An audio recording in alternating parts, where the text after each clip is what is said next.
Você está vivendo ou apenas sobrevivendo? Você acorda, levanta da cama, escova os dentes, engole um café às pressas, encara um transporte lotado, trabalha por horas, em algo que nem gosta tanto assim, volta para casa cansado, come qualquer coisa e repete tudo no dia seguinte. Isso é viver ou é só sobreviver? A real é que muita gente acha que está vivendo, mas só está se arrastando, só está cumprindo tabela, só está esperando o fim de semana, ou as férias, ou a aposentadoria, ou qualquer coisa que alivie um pouco o peso de uma rotina que não faz sentido nenhum. E o mais louco é que a maioria de nós aceita isso como se fosse normal. A vida não examinada não vale a pena ser vivida. Sócrates. Essa frase não é só bonita para colocar em legenda de Instagram. É um tapa na cara. Porque se você não para pensar no que está fazendo com sua vida, alguém vai pensar por você. E quando você vê, já passou, já foi. O tempo escapou pelos seus dedos enquanto você fazia planilhas,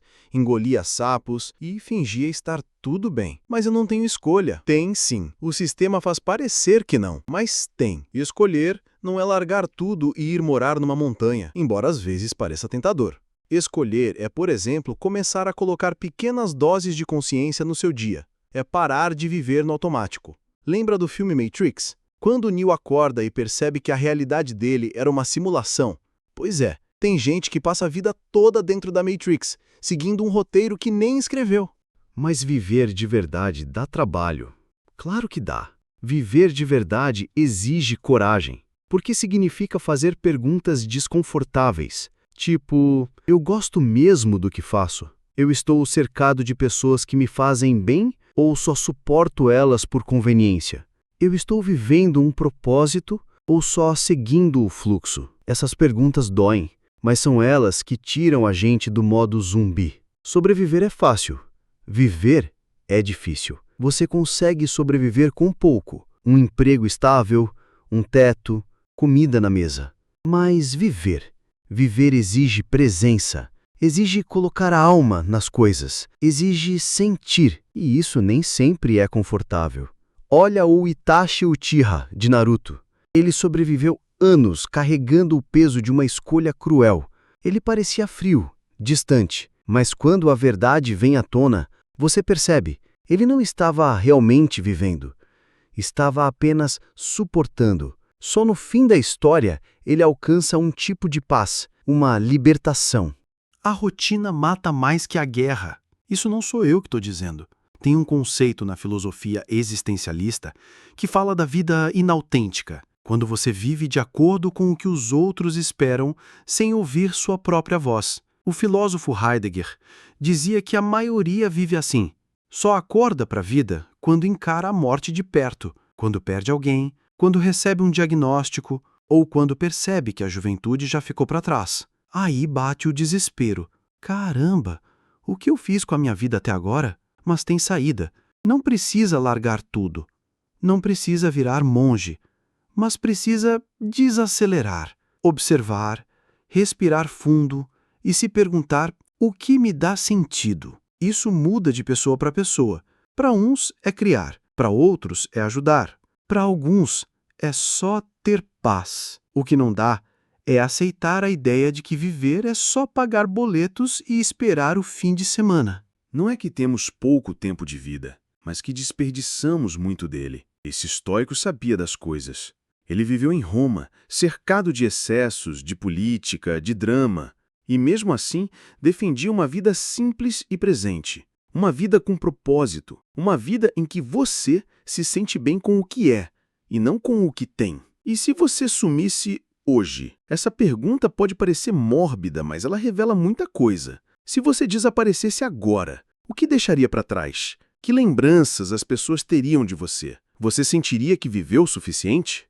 Lembra do filme Clube da Luta? Aquela frase, só quando perdemos tudo é que somos livres para fazer qualquer coisa. Às vezes a gente tem que perder as certezas, os planos, os medos, para finalmente começar a viver.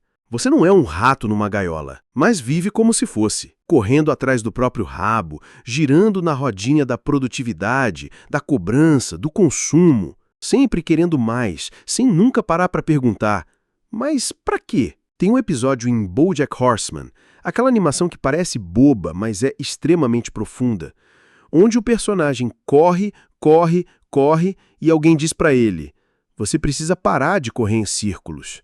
Não importa o quanto você corra se estiver preso no mesmo lugar. Profundo, né? Repensar não é fracassar. Muita gente tem medo de parar e refletir porque acha que vai se perder. Mas e se perder for o primeiro passo para se encontrar? Epicteto, outro estoico, dizia: não são as coisas que nos perturbam, mas a forma como as vemos. Ou seja, talvez sua vida não precise mudar por fora, mas por dentro. Comece pequeno. Acorde 10 minutos mais cedo e fique em silêncio. Questione uma decisão automática. Diga não para algo que você sempre aceitou por costume. Pergunte a si mesmo: isso me aproxima ou me afasta de quem eu quero ser? Essas pequenas atitudes já começam a transformar sobrevivência em vida. A morte dá sentido à vida. Parece pesado, mas é verdade. A consciência de que vamos morrer é o que deveria nos fazer viver melhor. Marco Aurélio, imperador e filósofo, escrevia todos os dias sobre a morte, não por obsessão, mas para lembrar que o tempo é curto. E viver não é ter todas as respostas. Às vezes viver é só estar presente na dúvida. É não saber o que vem depois, mas ir mesmo assim. É aceitar o caos, o medo, a alegria, a frustração, tudo junto. No anime Attack on Titan, Eren pergunta: se eu continuar seguindo em frente, vou descobrir o que há do outro lado? Essa é a essência da vida. Você nunca tem certeza, mas continua. Em resumo, se sua vida está no piloto automático, se você sente que os dias passam sem propósito, se tudo parece cinza, é hora de parar. Respirar, observar, questionar e reconstruir. Porque viver de verdade não é um luxo, é um direito. E você não nasceu para ser zumbi. Você está vivendo ou só esperando o tempo passar? A resposta só você pode dar. Mas talvez, só talvez, esse vídeo seja o começo de uma vida mais viva.